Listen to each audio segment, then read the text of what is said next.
avec ces histoires-là. S'il n'est pas prêt, il n'est pas prêt. C'est clair. S'il n'est pas prêt, il n'est pas prêt. S'il ne t'aime pas, il ne t'aime pas. Il te prend peut-être comme une pièce de rechange pour se servir de toi pendant quelques temps. Voilà, nous sommes des chrétiens, nous attendons la vie éternelle et le temps, nous ne savons pas quand est-ce que ça peut se passer. Il faut arrêter ces histoires-là où il faut faire 10 ans avant de se marier. Tu peux faire 10 ans et au bout d'une année, le mariage casse. Ce n'est pas une garantie. Arrêtez, réfléchissons parfois. Il y a beaucoup de gens qui n'ont pas fait, ils n'ont pas attendu 3 ans. Toi, tu es là depuis 4, 5, 10 ans. Ça va finir peut-être pas par le mariage. Si on a faim, imagine que tu as vraiment faim, tu vas attendre pendant 3 heures du temps alors que la nourriture est là. Non. Si tu fais toi attendre, vire-le. Amen. Le frère, tu es là, tu fais attendre la sœur. Et puis attention, ils sont malins. Hein? Les hommes ne comptent pas. Papa John, vieux qu'il est, il peut se marier. Mais toi, arrivé à un certain âge, alors il ne faut pas qu'il te fasse attendre 5 ans, 6 ans. Oui, mais je ne suis pas prêt, tu n'es pas prêt, tu es venu chercher quoi? Les frères, je sais que vous allez vous fâcher. S'il te fait trop attendre, zappe-le. Voilà. S'il a envie de se marier, il va se marier. S'il n'a pas envie, il va te faire marcher 40 ans. Et à un moment donné, il va dire que tu es trop vieille, il va chercher encore plus jeune. Il ne faut pas vous laisser. Les filles, vous n'allez pas dire que dans cette église, on ne vous dit pas des choses. Ah, lui, il va te faire croire, il va te faire rêver, mais attention, parce que toi, tu vas commencer à compter les années. Mais lui, quel que soit l'âge, hein, même l'âge d'Abraham, il peut se marier. Il faut lui... Écoute, mon frère, qu'est-ce que tu veux au juste? Voilà, être des palais où tu veux vraiment, tu as un projet pour former un foyer. Voilà, ça doit être clair. Mais souvent ils viennent, oui, mais il faut le temps de quoi? Le temps de quoi? Attends, il te faut combien de temps pour connaître quelqu'un? Nous nous connaissons ici, On n'a pas fait tous ce 10 ans ensemble. Et pourtant nous ne vivons pas aussi rapprochés que 2 amants. C'est pas compliqué. Mais les filles, malgré qu'on dise ça, vous vous faites toujours avoir. Ah oui. Il y en a qui sont d'accord avec moi. Oui, les hommes me connaissent tellement bien. Quand ils viennent comme ça, tout flatteur vide au dépend de celui qui l'écoute. Maloba qui toko. Et toi tu dis, je crois que celui. Non, pas des paroles, des actes. Amen. Oh. On ne veut pas les gens qui conduisent les autres dans les péchés. On ne peut pas t'aimer comme ça. Toi, si on te voit tout le temps, tu fais pécher les... Non, il faut aller droit au but. Si tu n'es pas encore prêt à te marier, arrête de courir derrière les sœurs. Ne viens pas ici, oui, j'ai vu, bon, Déborah est déjà casée, oui, j'ai vu tel. Et puis au bout de 2 ans, on ne voit rien, au bout de 2 ans, on ne voit rien. 3 ans, on ne voit rien, 4 ans, on ne voit rien. On dit, arrête un peu. Sache que, hein, les frères, c'est comme ça. Nous sommes habitués, nous, à nous parler comme ça. Mais les sœurs, vous aussi, ouvrez les yeux. De belles paroles là, ça ne sert à rien. Nous ne sommes plus au temps où il faut écouter les paroles et puis tu es liquéfié là comme si c'était une glace. Non, sois parfois dur. Et ce qu'il faut faire aussi, ça c'est difficile, ces conseils là ça ne passe pas. Ce sont les sœurs qui m'ont dit que ces conseils là ne passent pas. Non, les sœurs m'ont dit que ça ne passe pas. Ça ne passe pas, pourquoi? Parce que les filles maintenant brûlent plus que les garçons. Donc quand tu vas dire qu'un des tests pour savoir s'il t'aime ou s'il cherche un avantage, ça ne marche pas parce que c'est les filles elles-mêmes qui provoquent. C'est ce que les femmes m'ont dit. Oui. C'est ce que les femmes m'ont dit. Mais avant c'était, l'homme tu viens avec tes jeux de comme ça, il te fait marcher au bout de 6 mois. Il dit, ah non, tu ne m'aimes pas, pourquoi? Parce que tu n'as pas essayé, tu veux, il s'en va. Mais maintenant, c'est bon, c'est eux-mêmes qui commencent, donc c'est compliqué. Et ça devient compliqué. Je vous ai déjà raconté des choses.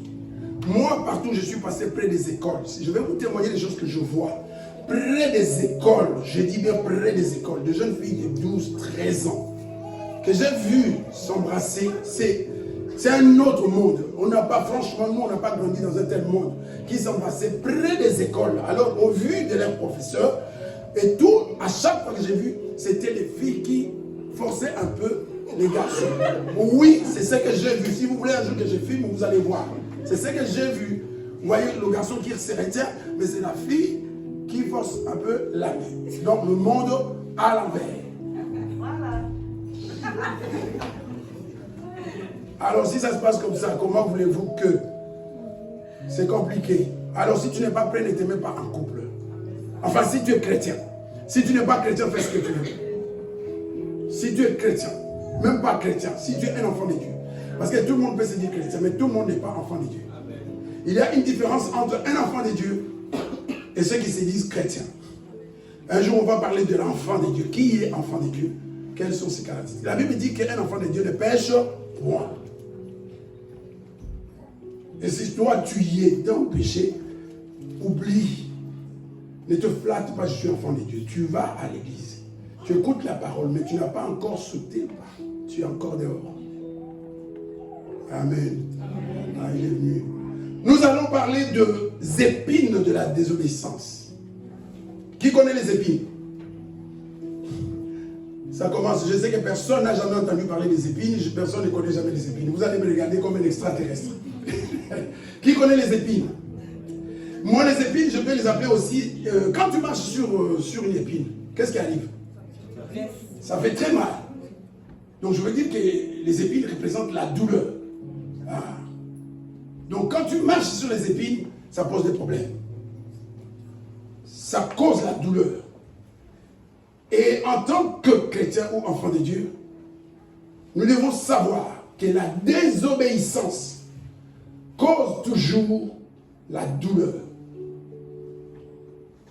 En désobéissant, on finit toujours par marcher sur les épines.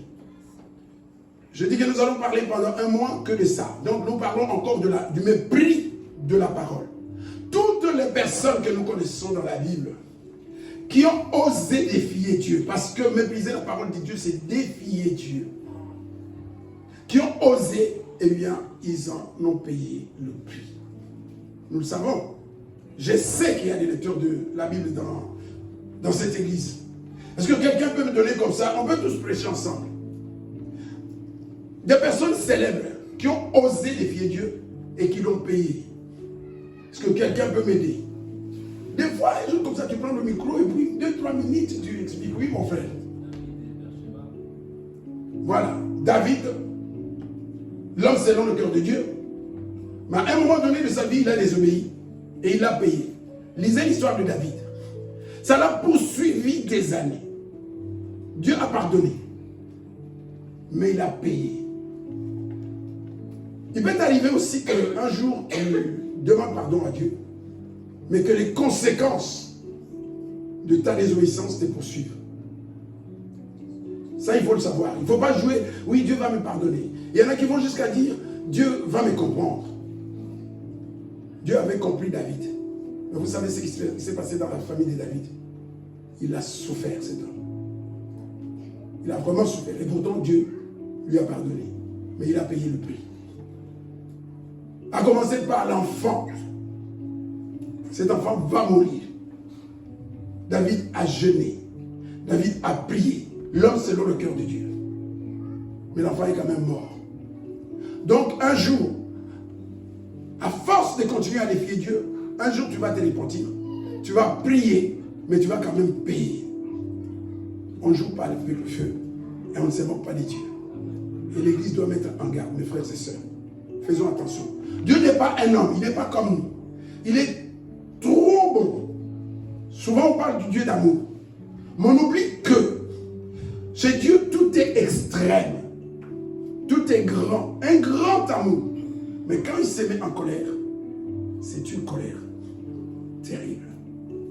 On parle de l'ardente colère de Dieu. Donc il faut le connaître comme ça.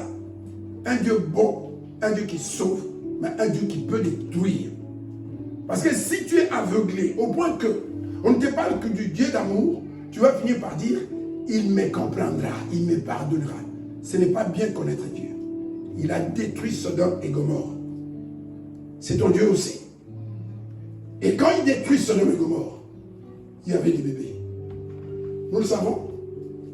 Bien connaître Dieu. Il y a un chant qu'on dit, le Dieu que je sais, le Dieu que je sais, je le connais.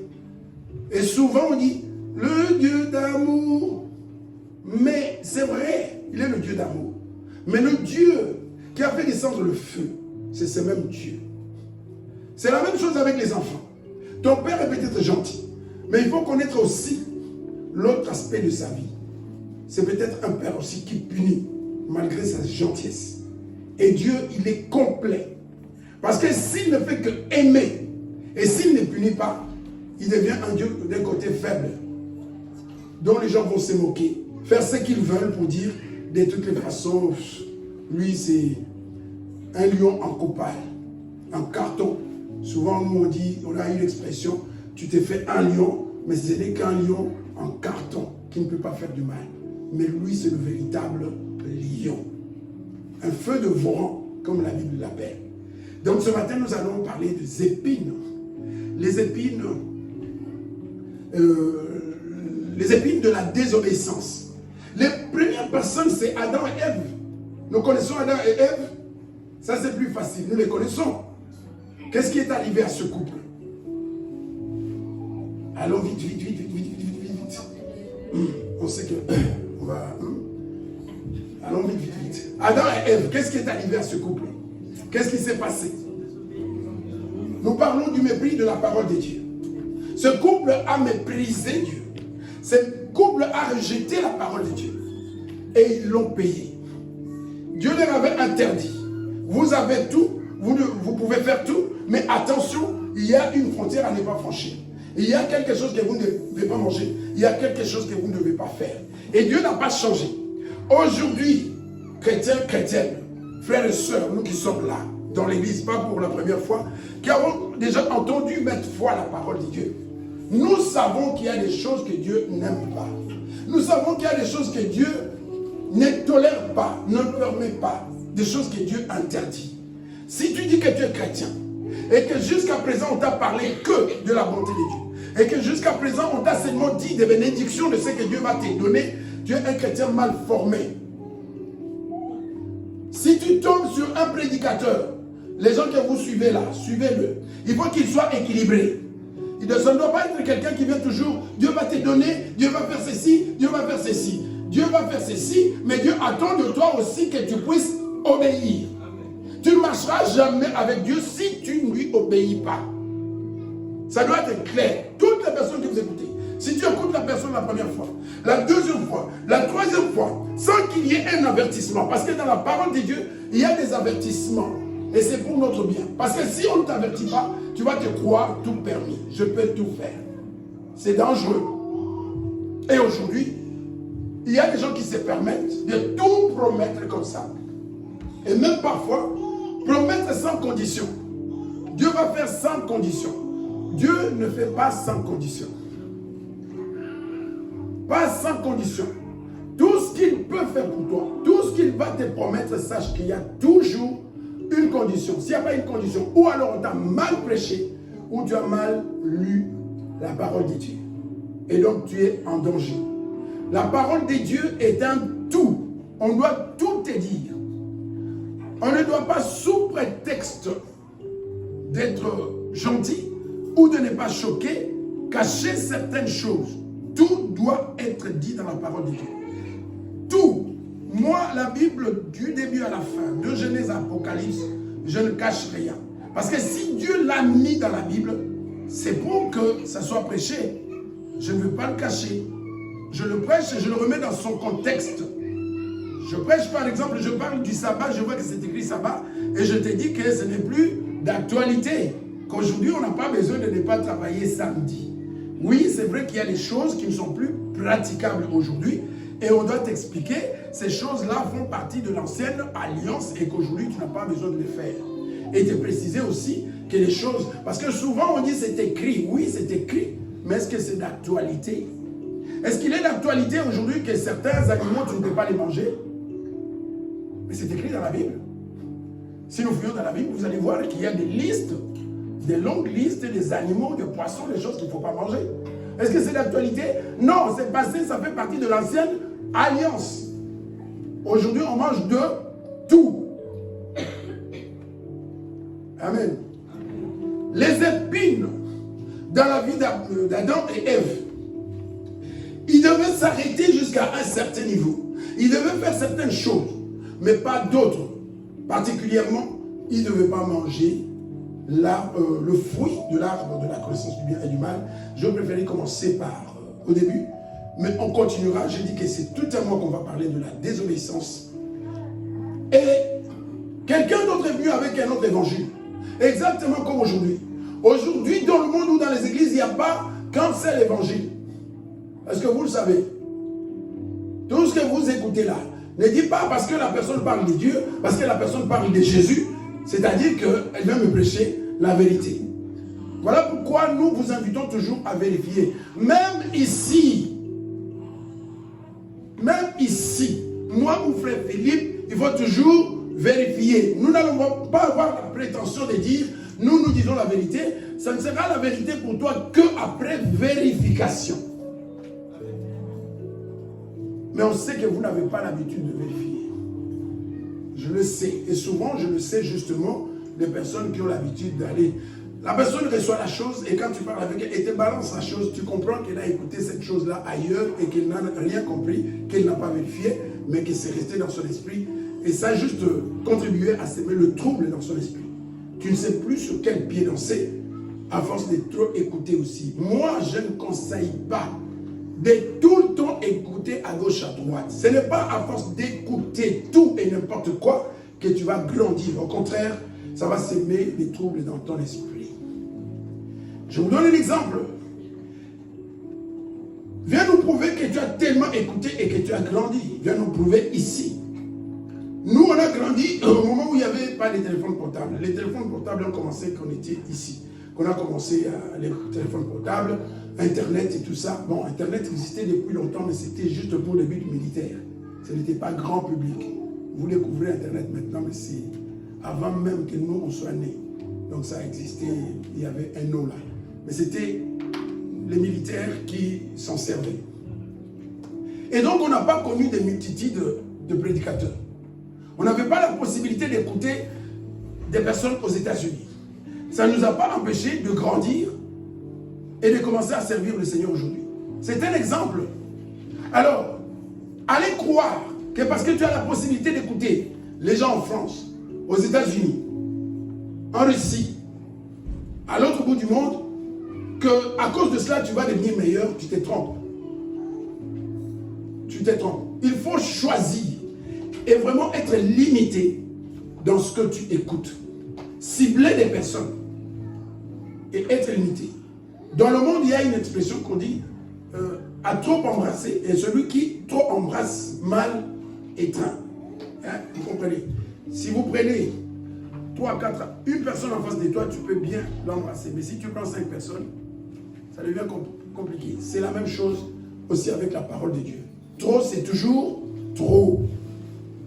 Il ne faut pas se dire, oui, j'écoute une vingtaine de prédications par jour.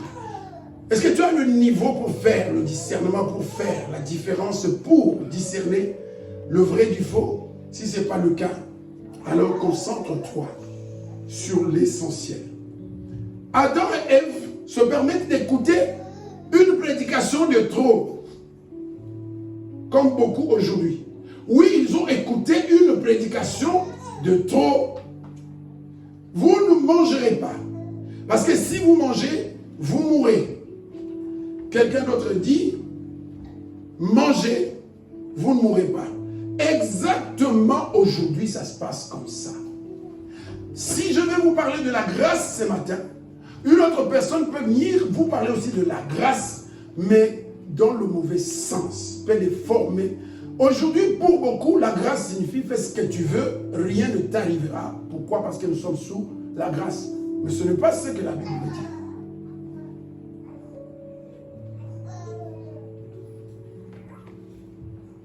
Donc nous devons être attentifs. Nous devons être vigilants. Nous devons être mesurés dans tout ce que nous faisons au niveau spirituel. Le danger aujourd'hui ne se trouve pas seulement dans les boîtes de nuit. Le danger aujourd'hui ne se trouve pas seulement dans les salles de cinéma. Le danger aujourd'hui se trouve aussi dans certains endroits qu'on appelle les églises. Et ça, il faut le savoir. Ce n'est pas moi, c'est la Bible qui le dit. Quand Jésus dit, il viendra un temps où plusieurs faux prophètes vont apparaître. Ces prophètes, ils vont aller où? Dans les boîtes de nuit? Dans le paradis. Les prophètes que Jésus avait annoncés, on va les retrouver où? Pas au cinéma, pas au restaurant, dans les églises. Et ils vont dire quoi? Papa John, je suis un faux prophète. Vous attendez que je vous dise que je suis un faux prophète? Mais c'est votre devoir de nous juger. C'est que vous ne faites pas souvent. Et parfois, parce qu'on n'a pas peut-être les moyens, vous vivez avec nous, vous mangez avec nous, on est presque tout le temps ensemble, et pour certains, ça fait déjà des années. Ça te donne le moyen de découvrir, à moins si c'est un faux ou un vrai. Mais la personne que tu n'as jamais rencontrée et que tu ne rencontreras jamais, il faut encore être plus attentif. Le premier risque, c'est que, moi je connais personnellement les gens. Si on te met à côté de lui pendant une semaine, vous finissez par ne plus vous parler. Mais ces gens ont beaucoup de j'aime sur Internet. Je dis, je connais. Et si tu rencontres cette personne au bout d'une semaine, vous devenez des ennemis. Et ce qu'il dit, ce que tu écoutes de lui sur Internet, et ce qu'il vit, pas la même chose. C'est un faux. Jésus a dit, mes disciples, vous allez les reconnaître. Par quoi? Par leur beauté, leur habillement, leur maquillage. Par quoi? Par leur... Bon, les fruits des gens là, des 1000 prophètes là, vous les connaissez comment? Vous les connaissez comment? Moi, j'en ai vu un, par exemple. Vous savez qu'il y en a qui ont 3 ou 4 femmes. Est-ce que vous le savez? Et tu vas demander qu'il prie pour toi. Un impliqué.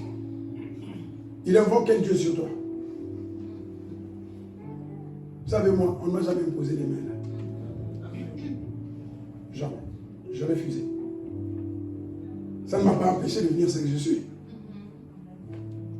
Parce qu'il y a des bébés spirituels partout. Conférences, séminaires, venez. Papa, impose-moi les mains. Papa, moi personnellement, j'aime pas ce genre de personnes. Tu vas partout, il faut qu'on prie partout. Donc tous les esprits ont... Et depuis qu'on a commencé à t'imposer les mains du nord au sud, qu'est-ce qui a changé? Même Paul conseille à Timothée, ne te précipite pas.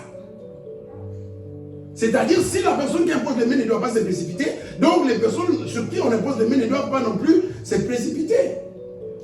Jésus a dit qu'il y a des faux. Et ces faux-là, il y en a qui sont au service du diable, au propre, pas au figuré, qui ont signé de pacte. Comment? Les gens ne comprennent pas. Oui, il y a des soi-disant serviteurs de Dieu qui ont signé de pacte avec le diable. Et quand il t'impose les messages que tu es marqué spirituellement, qu'il laisse des traces dans ta vie, il va laisser quelque chose, puisqu'il est serviteur du diable. Adam et Ève transgressent la loi. Ils mangent le fruit interdit. Et comme à chaque fois qu'on transgresse la parole de Dieu, les conséquences se produisent toujours. Genèse 3, verset 1. Eh bien, il s'est passé quelque chose.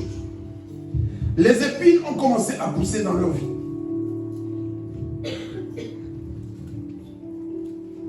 Genèse chapitre 3, on va sauter, prendre 2, 3, 4 versets maximum. C'est un message qui va continuer. Le verset 14 par exemple. Je lis la parole au nom de Jésus. Alors le Seigneur Dieu dit au serpent, puisque tu as fait cela, je te maudis parmi tous les animaux. Tu avanceras sur ton ventre et tu mangeras de la poussière tous les jours de ta vie. Il était déjà chassé du paradis. C'était déjà un rebelle qui est sur la terre. Ton adversaire, c'est lui qui te veut du mal. Celui qui fera peut-être qu'un jour, toi, avec la personne qui est à côté de toi, vous ne puissiez plus vous parler. Vous imaginez, il y a un frère ou une soeur à côté de toi. Peut-être dans un an, dans un mois, peut-être plus tard, vous ne vous parlez plus. Pourquoi? Parce que cet homme-là est intervenu entre vous deux. C'est comme ça que quand on comprend que nous avons un adversaire, pas deux, nous avons un adversaire. Et que cet adversaire-là, son travail, c'est d'opposer les gens entre eux. Alors que Dieu demande de nous aimer les uns les autres, de nous pardonner les uns les autres, lui, il nous demande de nous détester les uns les autres. Et ça arrive. Puisque tu as fait cela, tu as fait quoi? Tu as obéi? Non. Tu as égaré les gens, tu as trompé les gens, tu les as poussés à la rébellion, à la désobéissance. Voilà les épines de plus. On dit le serpent, et nous savons qui était derrière le serpent. Les épines commencent à pousser dans sa vie. Puisque tu as fait cela, tu es maudit. Alors, nous, quand nous désobéissons, quelle est la parole que Dieu peut prononcer pour nous? Tu es béni? Puisque parfois les gens, on se voile parfois les yeux. On ne veut pas voir, on refuse de voir. Il y a deux choses. La bénédiction et la malédiction. Il n'y en a pas trois. S'il y en a une troisième, vous pouvez m'aider. Quelqu'un peut m'aider, s'il vous plaît? Dans le domaine spirituel, nous devons une salle de message. Il y en a combien? Moi, je connais que la bénédiction et la malédiction. Hein?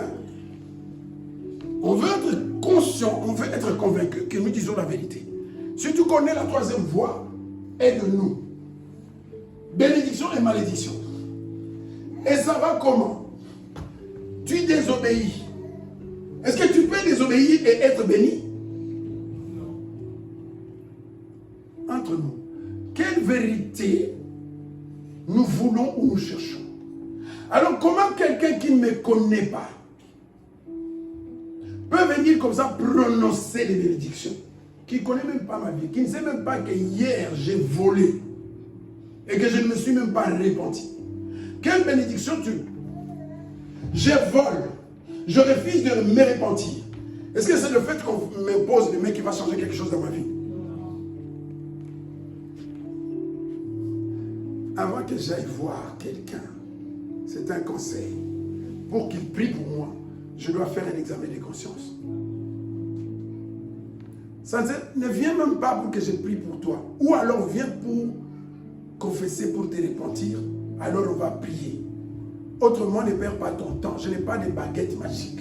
Et personne n'a la baguette magique. Quand tu es volontairement dans le péché et que tu ne veux pas te repentir, n'allez pas chercher les gens autour du monde pour qu'ils prient pour toi. Ils vont prier, mais rien ne va se passer parce qu'il ne va pas imposer sa volonté à Dieu. Tu crois qu'il suffit qu'on te pose les mains alors que tu es dans la désobéissance volontaire, que tu ne veux pas changer, que ça va changer quelque chose? Le changement, parfois c'est quand nous-mêmes nous voulons. Malgré nos faiblesses, il faut juste ouvrir son cœur à Dieu. Pour dire, Seigneur, peut-être je vais voir ton serviteur, mais je suis conscient de comment je marche, de comment je me comporte, de ce que je fais, du péché dans lequel je me trouve. Et là, je suis décidé vraiment à changer. Aide-moi. Ça va marcher. Ne croyez pas que la prière, c'est une baguette magique. D'où que ça vienne. Ça, c'est la vérité. Tu as tué quelqu'un, que tu as enterré, tu le caches. Tu viens dans l'église, prier pour moi. Ton péché est pardonné. Alors que tu as un cadavre dans tes placards. Mais réfléchissons. C'est ça qu'on doit le dire. Les épines, c'est quoi? C'est la malédiction. Et c'est quoi? Tu mangeras de la poussière tout au long de ta vie. C'est pas compliqué, on comprend qu'avant, il ne mangeait pas de la poussière. Parce qu'autrement, ça ne peut pas être une punition. C'est quelque chose qu'on apprend sur la Bible. Donc, avant cet acte, il ne mangeait pas de la poussière. Moi qui suis habitué à manger le foufou, on ne va pas me dire tu vas manger désormais le foufou. Est-ce que c'est une punition? Non. Donc, avant, les choses s'est passées différemment.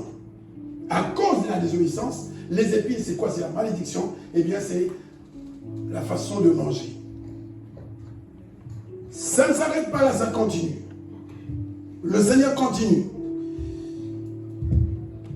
Il dit au serpent, et ensuite, au verset 15, s'il vous plaît. voici ce que je décide. La femme et toi, vous deviendrez des ennemis. Ceux qui naîtront d'elle et ceux qui naîtront de toi deviendront des ennemis. Voilà, les problèmes commencent. Inimité entre la descendance de la femme et la descendance du serpent. Ce ne sont pas des bénédictions qu'on prononce, ce sont des malédictions, ce sont des épines qui poussent désormais dans la vie de cet homme. La femme, verset 16.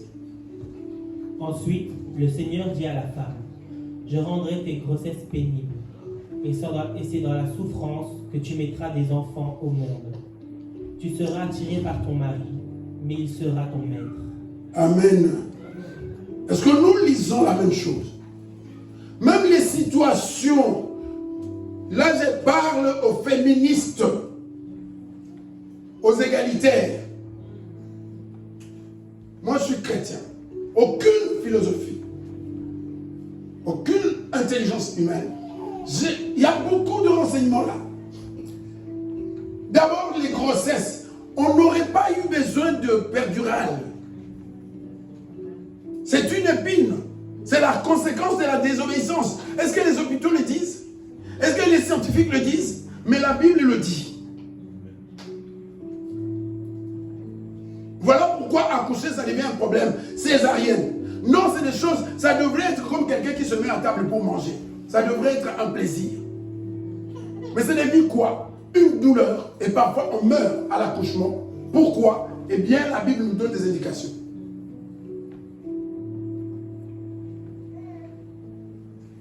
J'ai rendu tes grossesses pénibles. Vous connaissez les bouteilles là? Vous connaissez les bouteilles? Les sœurs, je vous aime bien. Mais le Créateur nous dit pourquoi c'est comme ça. Et c'est dans la souffrance que tu mettras des enfants au monde. Une sentence. Le Dieu qui parle là, c'est un Dieu méchant ou un Dieu d'amour? Et alors, pourquoi est-ce qu'il parle comme ça? Vous voyez qu'il se met en colère quand on n'écoute pas. Et ça n'a pas changé. Dans ta vie, il y a quelque chose qui devait être une formalité. Mais derrière laquelle tu cours depuis des années. Tout simplement parce que tu as suivi le schéma de Adam et Ève. Ou parce que tu es en train de suivre. Quelque chose qui devait déjà s'accomplir depuis longtemps. Mais qui ne s'accomplit pas. Le problème, ce n'est pas les no-go. Ce ne sont pas les sorciers. Il ne faut pas aller chercher au village. Parce qu'en Afrique, on va chercher toujours au village. Non, ce ne sont pas les voisins. C'est toi. Et laisse-moi te dire, tu t'es content, tu crois que tu es peut-être bien. Mais il y a des choses qui pouvaient être meilleures dans ta vie, mais qui ne le sont pas à cause de quoi? De ta désobéissance.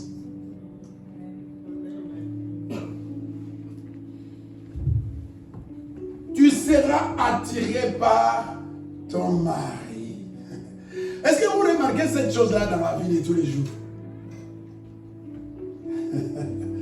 Non, ça, les gens ne remarquent pas.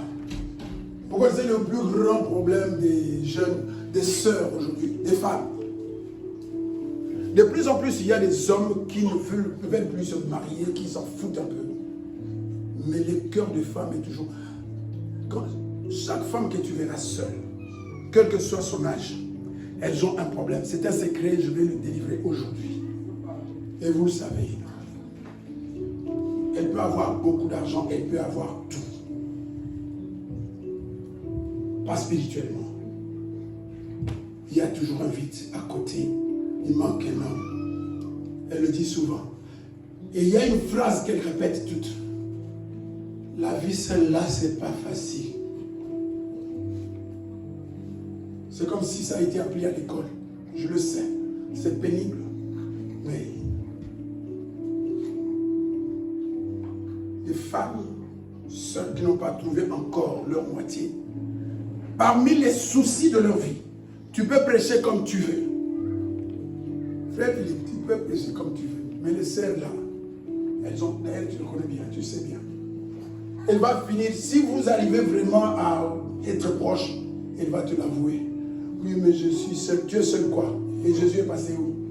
Je suis seul, c'est-à-dire je n'ai pas un homme à côté de moi. attiré par ton mari, mais il sera ton maître. Alors, toi tu veux faire quoi? Dieu dit que l'homme sera ton maître. Peu importe ce que moi je vais pécher. Dieu a dit, ce n'est pas une supposition, ce n'est pas une proposition, c'est une affirmation. La Bible dit, tu seras attiré par ton mari et le mari sera ton...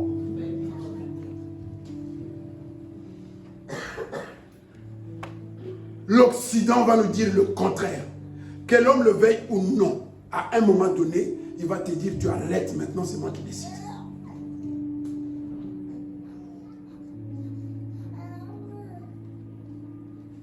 Voilà pourquoi j'ai toujours conseillé aux sœurs de se servir des armes. Elles ont des armes. Mais le monde a fait qu'elles ont négligé ces armes. Elles veulent se mesurer, utiliser les mêmes armes que les hommes. Voilà pourquoi la plupart des femmes sont devenues malheureuses. Toute femme qui décide d'utiliser les mêmes armes que les hommes, elle finira mal. Tu peux faire ce que tu veux, tu finiras mal. Même si tu fais semblant devant les hommes dans ta chambre, tu vas pleurer. Je ne veux pas que cela t'arrive. Utilise les armes que Dieu t'a données. Vous avez les armes, mes soeurs. Je partagerai plus tard avec la sœur Aurélie dans le cadre de votre... Vous avez les armes. Tu veux te mesurer à l'homme? Oui. Violence. Qui parle, qui même vient pour te... Attends. Tu es sûr que tu vas aller jusqu'au bout sur ce chemin-là? De cette façon-là? Non, tu ne sauras pas. Parce que la sentence a déjà été prononcée. Il sera ton maître. Alors si tu es vraiment une femme chrétienne, vous allez parler des femmes chrétiennes. Elle va d'abord se servir de sa douceur. Elle va d'abord encaisser. Pas que tu es esclave. Tu vas encaisser et tu sais que tu vas surgir au bon moment avec des bonnes armes. Les hommes, nous sommes là, nous crions, nous faisons des choses. Mais il y a des moments où on peut te dompter. Mais il faut savoir comment dompter l'homme. Il y a des femmes qui n'ont jamais, qui n'ont rien de femme. Qui parlent, qui se comportent, qui font tout comme des hommes. Ça finira mal. Tu es femme, reste femme. Que l'homme reste l'homme. Et tu sauras à un moment donné le dompter. Si le lion peut être dompté, vous savez, les lions, comme ça, l'homme, n'importe quel homme peut être dompté. Mais il faut savoir utiliser les bonnes armes. Amen. Les sœurs, on va confier ces secrets-là. Quelle que soit ta beauté, si tu veux vraiment te mesurer à l'homme, tu vas échouer. Ça ne marchera jamais. Et tu peux te mesurer à 3, 4, 5, 10 hommes, finalement, tu vas te retrouver seul. Ne dites pas qu'on ne l'a pas dit. Hein? On continue. Les épines continuent à pousser. Le verset 17. Puis le Seigneur dit à l'homme, tu as écouté ta femme et tu as mangé le fruit que je t'avais appris. Tu as écouté qui? Il fallait écouter qui? J'ai déjà dit ici. Tu ne dois pas écouter, d'une manière générale, tu ne dois pas toujours écouter les hommes. De toute façon, homme ou femme, tu n'es pas obligé d'écouter toujours et de suivre tous les conseils qu'on te donne. Je vous donne un secret. Surtout les hommes.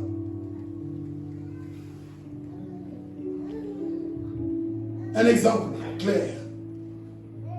Si la femme de Job avait écouté le conseil de sa femme, que se serait-il passé?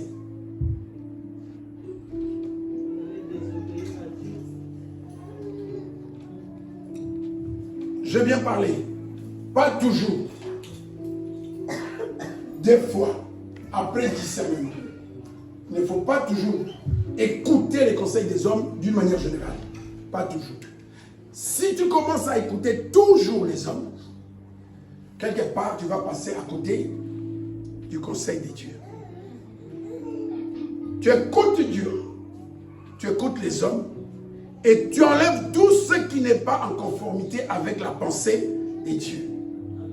Que ce soit ton père, que ce soit ta mère, que ce soit tes amis, ton mari ou ta femme.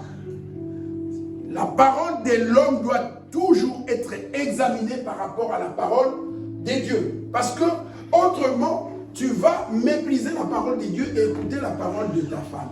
Et ça arrive souvent, surtout, quand avant de te parler, la femme ne pense pas à Dieu pour dire le conseil que je vais donner. Est-ce que c'est le conseil qui va aller dans le sens de Dieu? Ou dans le sens tout simplement parce que je suis une femme? La sensibilité féminine, ouais, elles ont cette sensibilité-là.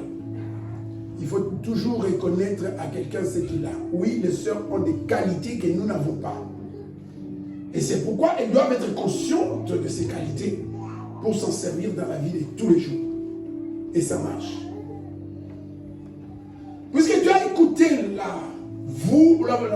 ta femme, tu as mangé le fruit que je t'avais dit interdit de manger. Tu as écouté la voix de ta femme au lieu d'écouter ma voix. Donc tu as transgressé ma voix. À cause de toi, je maudis quoi? Le sol. Oui, mais si le Dieu d'amour, ça c'est le monde. Si Dieu était amour, pourquoi tout ce qui se passe? Pourquoi tout ce qui se passe? Parce que vous avez désobéi et vous avez péché. Le Créateur savait que derrière cette interdiction, il y a des conséquences graves pour l'humanité. Que personne, toi chrétien, personne ne vienne avec sa philosophie, sa science. Oui, il n'y a pas de Dieu parce que la terre tremble. Oui, la terre tremble parce que l'homme n'a pas écouté Dieu. Celui qui a le secret, c'est lui qui sait comment il a posé les choses. Et il vous dit, si vous allez toucher là, vous allez dérailler tout. Vous le faites. La maison, on te dit attention. Dans cette maison, il y a une bombe. Si tu tires sur la file à côté, tu vas tout faire exploser. Et si tu vas tirer, ça explose. Le problème à qui? Ce n'est pas toi qui as construit la maison. Tu ne sais pas ce qu'il y a. Tu ne connais pas le secret de la maison. Tu entres dans la maison, on te dit, là tu peux aller, là tu ne peux pas aller. Toi tu dis, je vais aller partout. Va partout, ça va exploser. Voilà pourquoi le monde a explosé. Et l'Église doit dire ces choses. C'est ça la vérité. Les choses ont explosé. Voilà pourquoi nous souffrons.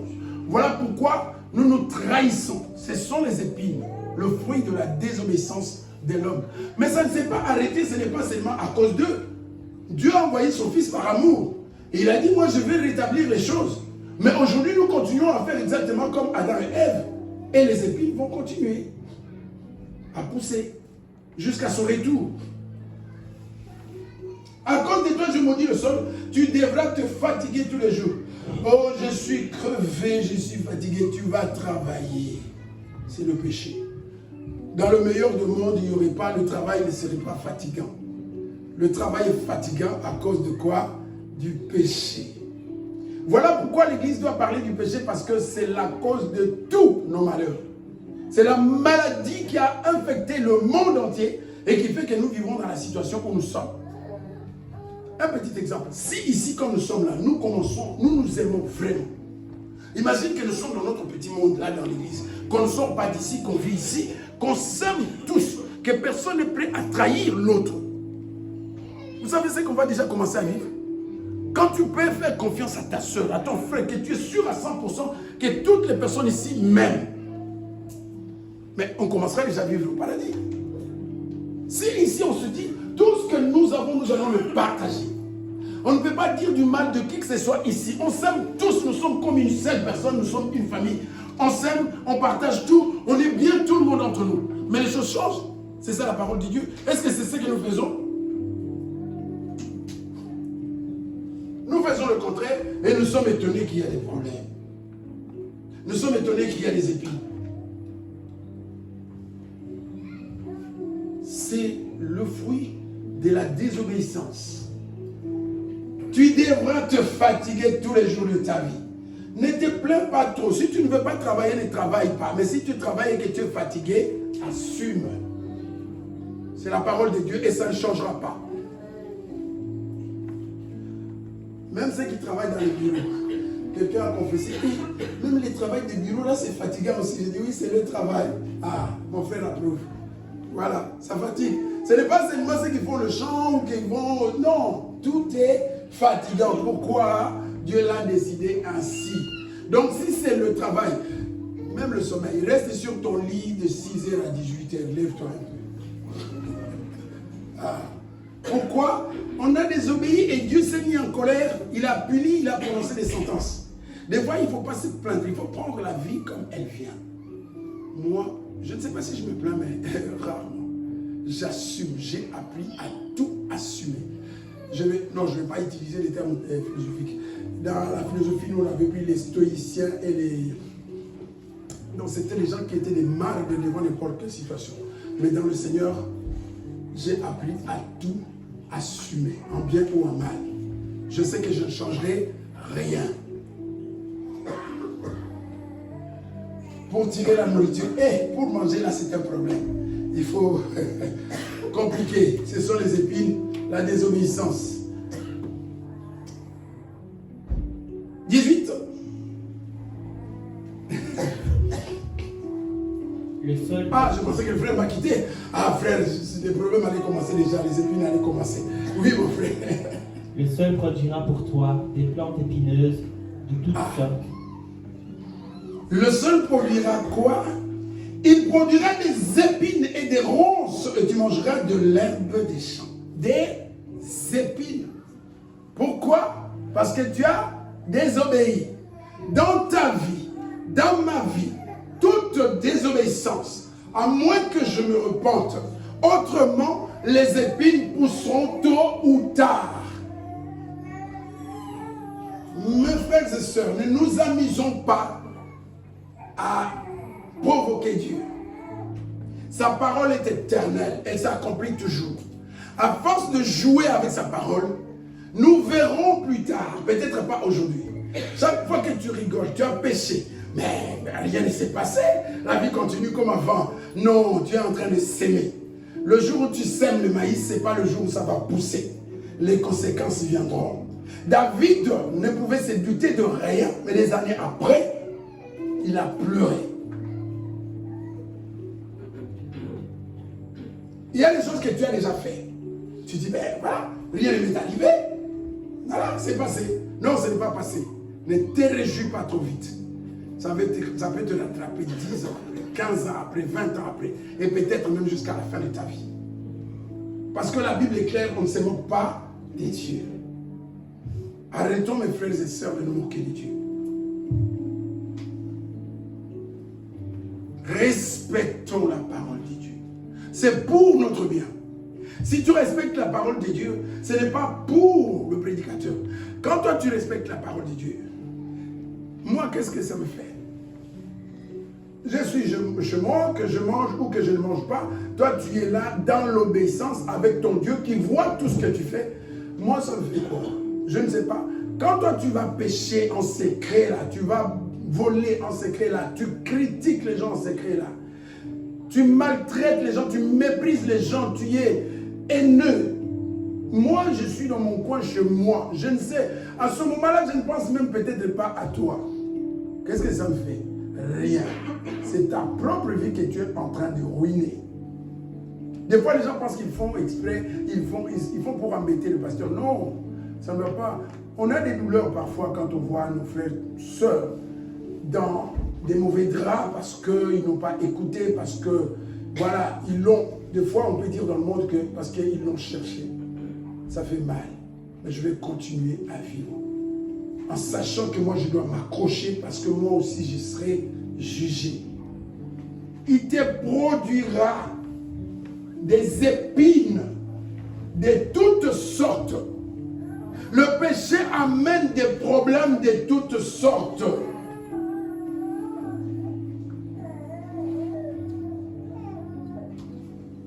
Si tu es en train de réfléchir, il y a un péché que tu as commis et qui te poursuit jusqu'à présent et maintenant là, comme nous sommes là, et qui risque de te poursuivre jusqu'à la fin de tes jours. Tu iras peut-être au paradis parce que tu vas te repentir, mais les conséquences vont rester. Je ne vais pas donner des exemples, mais il y en a beaucoup. Que celui qui est attentif comprenne. Oui, Il y a des gens qui ont fait des erreurs et ces erreurs leur coûtent cher. Des années durant. Ils sont peut-être déjà repentis. Ils sont chrétiens. Ils sont même sauvés. Imagine, tu vas voler, on te coupe la jambe. Tu te répands après. Tu es sauvé. Dieu va te faire pousser la jambe parce que tu t'es converti. Ça va rester. Mais il y a aussi, psychologiquement, des traces qui restent dans nos vies parce qu'on a défié Dieu. Oui, rejeter la parole de Dieu, c'est le défier, c'est le mépriser, c'est le négliger, ce n'est pas tenir compte, ce n'est pas le respecter, c'est le déshonorer. Mes frères et sœurs, tu risques de le payer très cher. Très cher. Il y a des conséquences et des conséquences. Bon, que tu souffres dans ta chair, mais qu'à la fin tu te répandes pour un jour être avec le Seigneur au paradis, gloire à Dieu, parce que là, toutes les conséquences prendront fin. Mais que tu ailles jusqu'au bout. Par là, je vais dire, oui, peu importe ce que tu as fait, mais tu peux te repentir maintenant, mon frère, ma soeur. Même si les conséquences vont demeurer, mais au moins sauve ta vie. Pense à ton éternité. Quel que soit le péché que tu as commis, maintenant le Dieu d'amour est encore disponible. Le Dieu d'amour, maintenant, il veut encore que tu reviennes à lui. Pour que tu sauves ton éternité. Même si tu avais... Il y a des gens qui avaient volé, qui sont marqués, on coupait. Avant, on coupait les doigts, on coupait les bras, on coupait les mains, tout ça. Même avec la main coupée, répands-toi et tu auras la vie éternelle. De toutes les façons, dans la vie éternelle, il n'y aura pas de mains coupées, ni de jambes coupées. Donc là, je te parle encore du Dieu d'amour. Mais le temps vient où le Dieu d'amour, on ne le connaîtra plus. Ça va s'arrêter. Ça sera la fin de la grâce. Oui, les gens qui parlent abusivement de la grâce a une fin. Ce matin, le Dieu d'amour te parle, ma soeur. Il t'a rappelé que ton comportement, s'il n'est pas bon, il peut te causer beaucoup d'ennuis, beaucoup de soucis, beaucoup de problèmes. Mais il dit, reviens seulement. Relève-toi. Détourne-toi de tes mauvaises voies. Et il va t'accueillir. Et il est prêt à t'accueillir. C'est ça qui est exceptionnel avec ce Dieu. Il t'aime. Peu importe ce que tu as fait. Même si tu as tué 1000 personnes, là tu as la possibilité de te repentir.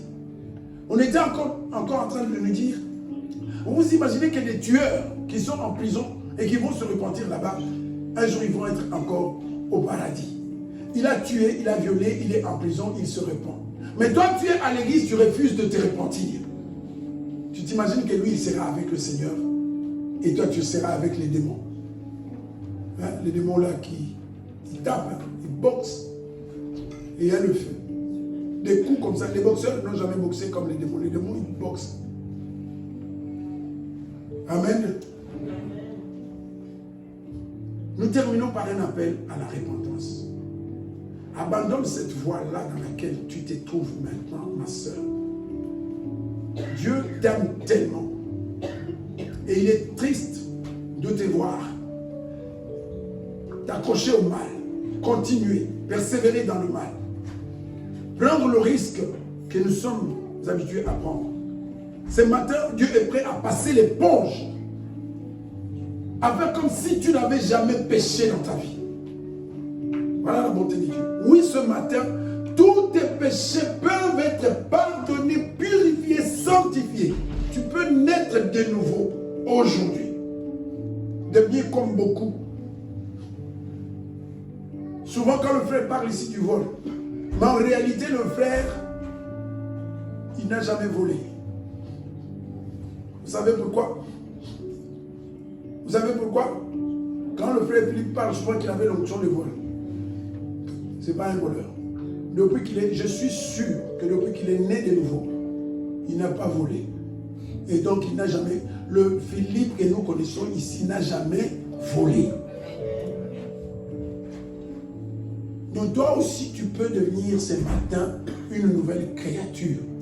Quelqu'un qui n'a jamais péché, qui n'a jamais insulté, qui n'a jamais haïr quelqu'un, quelqu'un qui pardonne, une nouvelle créature. Et Dieu peut t'accueillir aussi ce matin, comme il a accueilli des milliers de gens. Malgré les épines qui ont poussé, regarde, c'est le monde entier. Les souffrances, l'accouchement avec douleur, la sueur pour manger. Mais malgré ça, dans le monde, il y a des enfants de Dieu. Des gens que Dieu a sauvés, qu'il a libérés et qui connaîtront le bonheur total dans son royaume, qui vivront éternellement avec lui. Et pourtant, ils ont été horribles, ils ont été abominables dans le passé. Mais il les a régénérés. Il peut aussi te régénérer. Seulement, là, la balle est dans ton corps. N'endurcis pas ton cœur. Il t'appelle ce matin avec beaucoup d'amour. Il veut te sauver.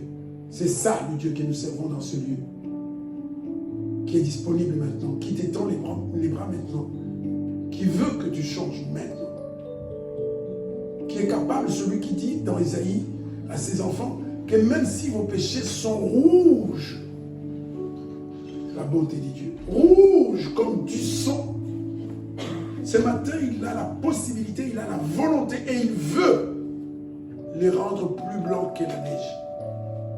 Pourquoi tu endurcis ton cœur? Qu'est-ce que tu attends? Qu'est-ce que tu veux? Pourquoi est-ce que tu vas continuer à te suicider? À quoi est-ce que tu es accroché? Amen.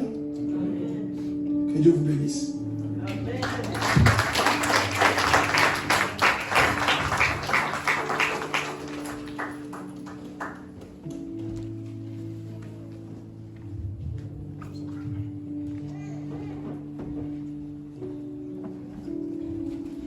Amen, amen.